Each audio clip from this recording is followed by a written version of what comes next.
Welcome to the course. Topic of this lecture is Basics of Computer Networking. In this lecture, we shall be talking about computer networks, types of computer networks, and data transmission in computer networks using circuit switching, packet switching, virtual circuits, and datagrams. So start with computer networks. What is computer networks? As you already know, computer network is a communication system in which different computing devices are connected. Basically, it is the interconnection of multiple devices, generally termed as hosts, that are connected using multiple paths. Nowadays, computing devices are in various shapes, not necessarily computers. They can be of anywhere, in any form, any gadgets. Next question is, why do we use computer networks? We use networks so different computing devices can transmit data over networks. Now, the question is, why do we need networking? Answer is very clear. We want to have better connectivity so the nodes remain connected to each other. We can have better communication and for sharing of resources. Whenever we talk about cloud computing, where not only storage space but also other computing devices are shared and bring people together. This slide is showing an unique identifier of network, host name. What is host name? The devices which are connected in a network, generally termed as host, and each device in the network is associated with a unique device name known as host name. If you want to know the host name of your device, type host name in the command prompt in administrator mode and press enter. This will display the host name of your machine. As you can see in the given snapshot of command prompt, the host name is Sulbha PC. Types of computer networks. Broadly, we categorize computer networks as local area network LAN and wide area network WAN. There are some intermediate nomenclature also like MAN, Metropolitan Area Network. But we are not going in detail of this. So start with LAN. LAN, as the name implies, this can be used to connect hosts within a small geographical area and are privately owned. Small geographical area means it can be a same room, same building or same campus. Other thing is whether or not it is a LAN depends upon technology we used. Commonly used technology or standard for LAN is Ethernet. Various forms of Ethernet is being used. Actually, it started with 10 megabit per second Ethernet. Nowadays, we are using gigabit per second, also beyond this speed, and some more coming up. Advantage of LAN is it is the fastest kind of network and relatively cheaper. Normally, when we are talking about fastest means gigabit per second speed is available on desktop. And there are also technologies available which enhances the speed of LAN from 10 gigabit per second to 100 gigabit per second. In LAN, data is transmits at a very fast rate as the number of computers linked are limited. Another advantage of local area network is easy to design and maintain. And a communication medium used for LAN has twisted pair cables and coaxial cables. It covers a short distance and so the error and noise are minimized. Next is Wide Area Network WAN. WANs are used to connect devices or networks which are widely separated. Widely separated means they can be across campuses, across cities, across countries, or continents. A WAN could be a connection of LAN connecting to other LANs via telephone lines and radio waves. Traditionally, WANs are relatively slow. That's why we are saying relatively slow as compared to LAN. But nowadays, speeds of WAN ranges from few kilobits per second to megabits per second. But propagation delay is one of the biggest problem faced here. WANs are also expensive. Actually, deployment cost of WAN is not very high, but you have to pay a hefty monthly rental cost to use this WAN. Actually, you are paying this cost to your internet service provider. In contrast, in LAN, infrastructure is yours, such as hubs, network adapters, and Ethernet cables. So you are not going to pay for this. And transmission medium used for transmission of data through WANs are optic wires, microwaves, and satellites. Data communication. Let's talk about data communication over a network. This is a rough diagram of computer network, and A, B, C, D, E, and F are the nodes of a network. Suppose node A wants to send data to node F, and nodes B, C, and D, also E, are some intermediate nodes. There is no direct path from A to F for data transmission. They have to travel through various intermediate nodes to reach destination F. In computer networks, these intermediate nodes are typically routers. We will be looking routers in the next lecture, okay? Data communication in networks may happen using two techniques. First is circuit switching and the second is packet switching. Circuit switching is traditional, means old method. Nowadays, we are using packet switching. Let's start with circuit switching. Whenever we talk about communication between two nodes, we are trying to establish a communication circuit or dedicated path for communication.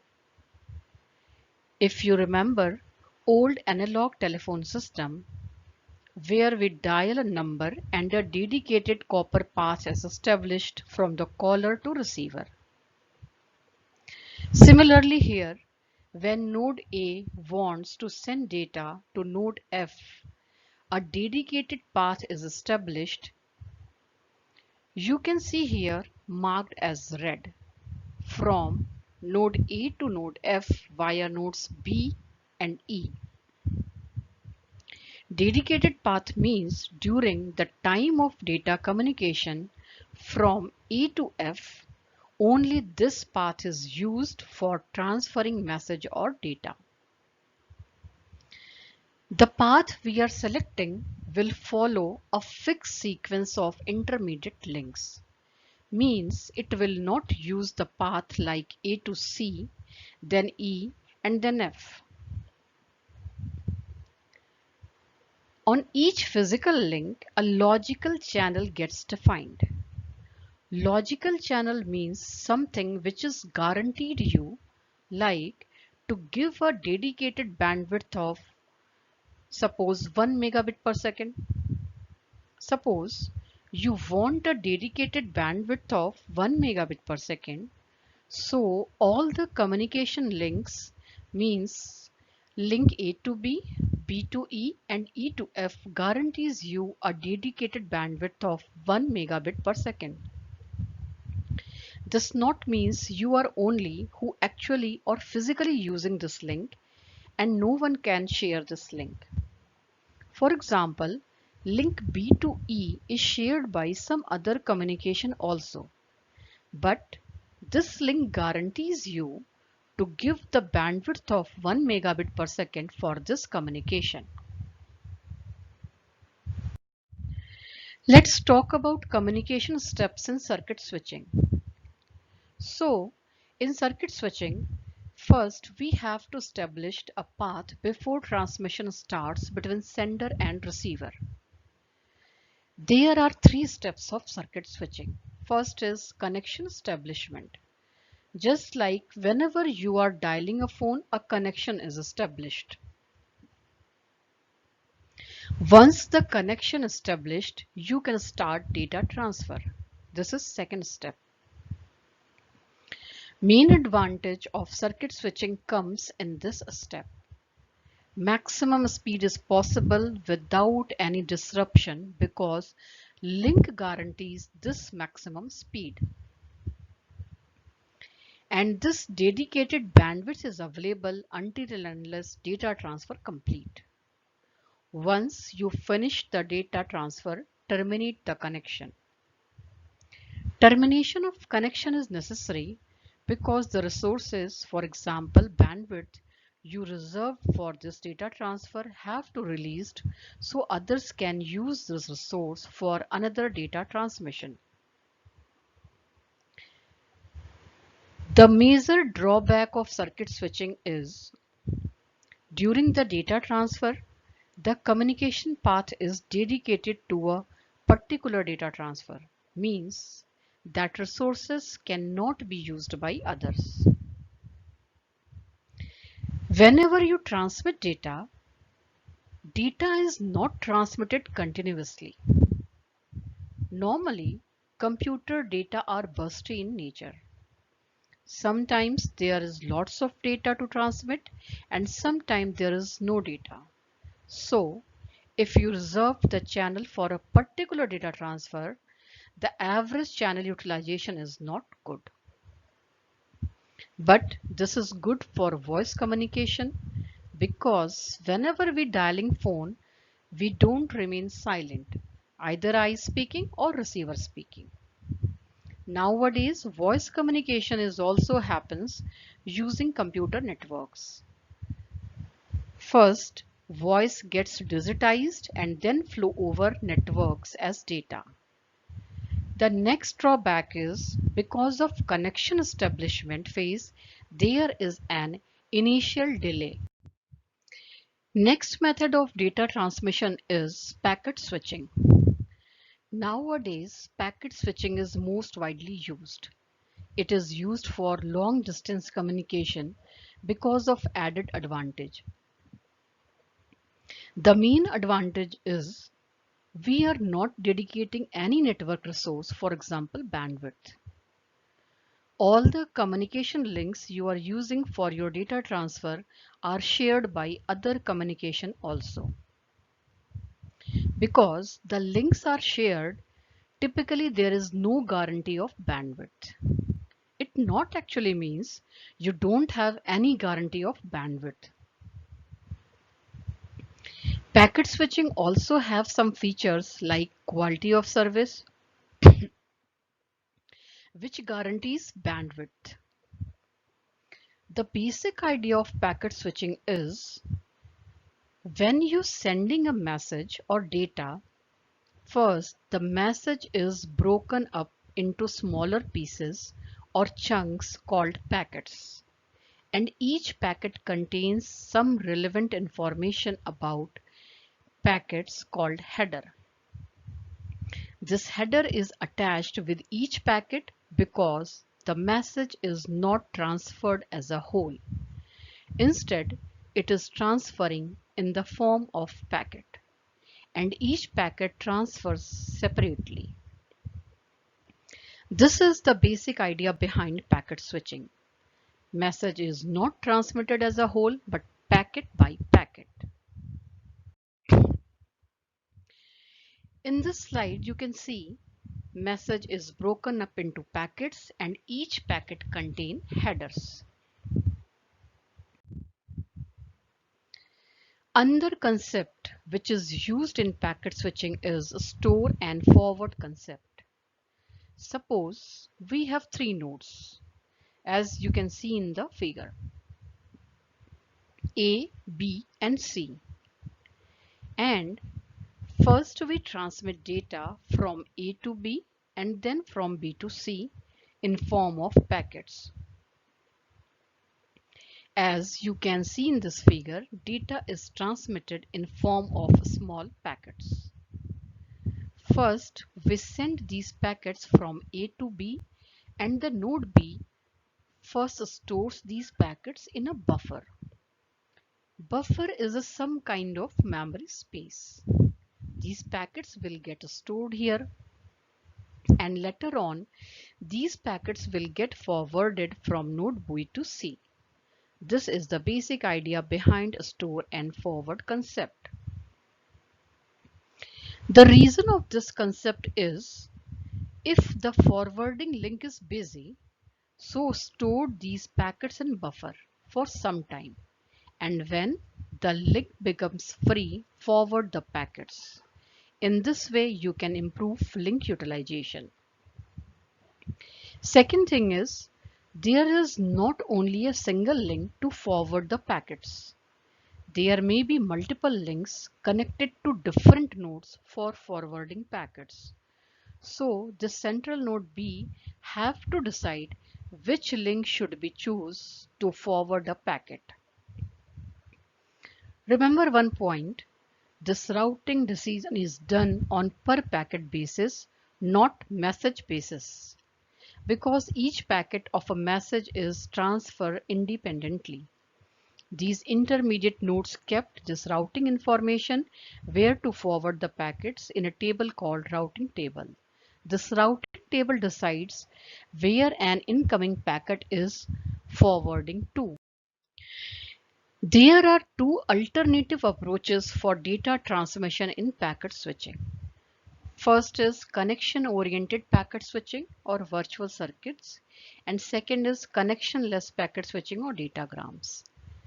In internet, mostly datagram packet transmission is used. Let's talk about virtual circuits. It is in concept similar to somehow circuit switching.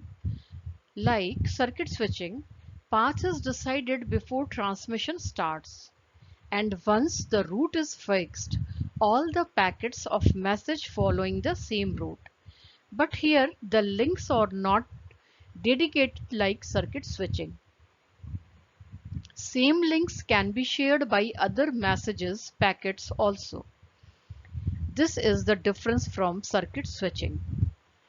This virtual circuit is somewhat similar to telephone system.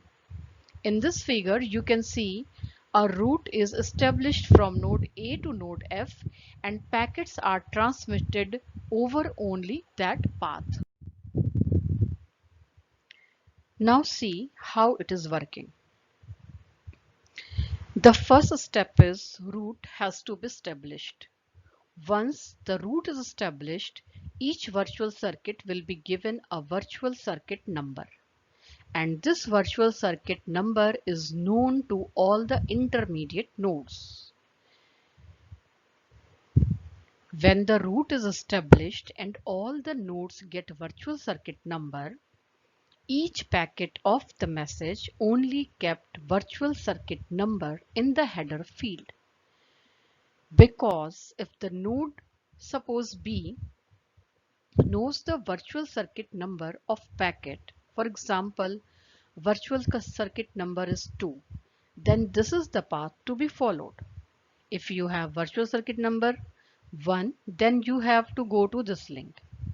If you have virtual circuit number 2, then you have to go to this link and so on.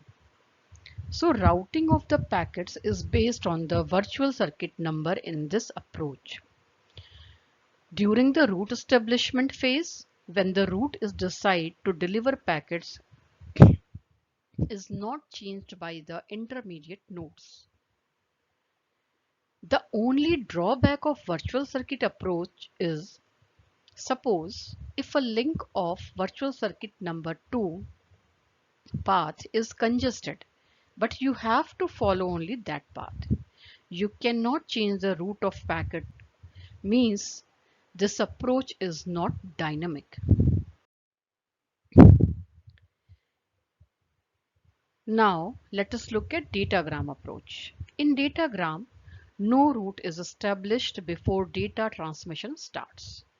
This is the advantage over circuit switching because there is not any initial delay due to route establishment.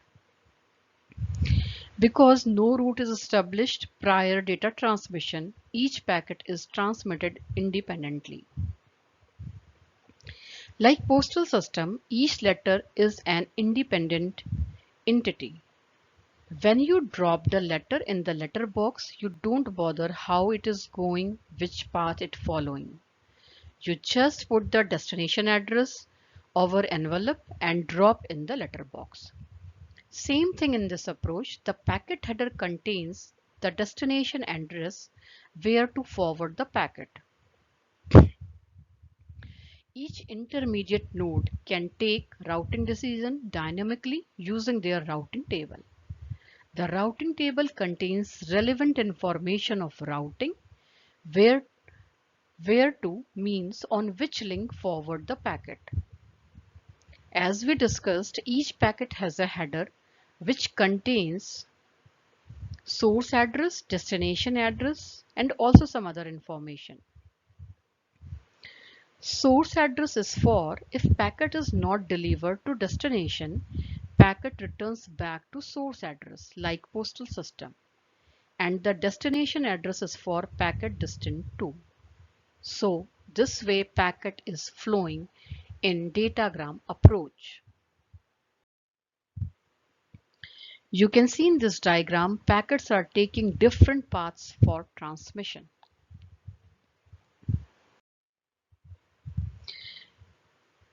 The problem with datagram approach is packet may be delivered out of order.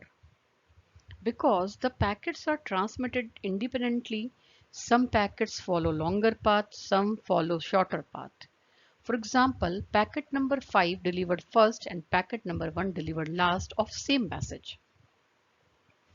So here it is not guarantee all the packets of a message delivered at the destination in a sequence.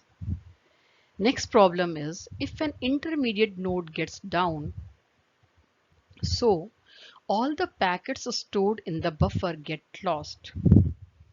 Another problem is sometimes duplicate packets may get generated, which is not happen in postal system. Suppose node A sends a packet to node B and node B sends an acknowledgement to node A to tell that I received the packet. Please send the next packet.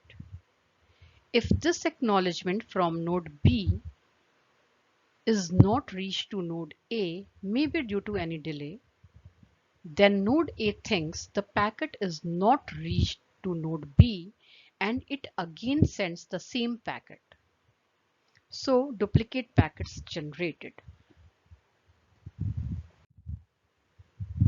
So in this lecture we discussed some basic concepts of networking, about computer networks, types of networks, mode of data transmission over networks.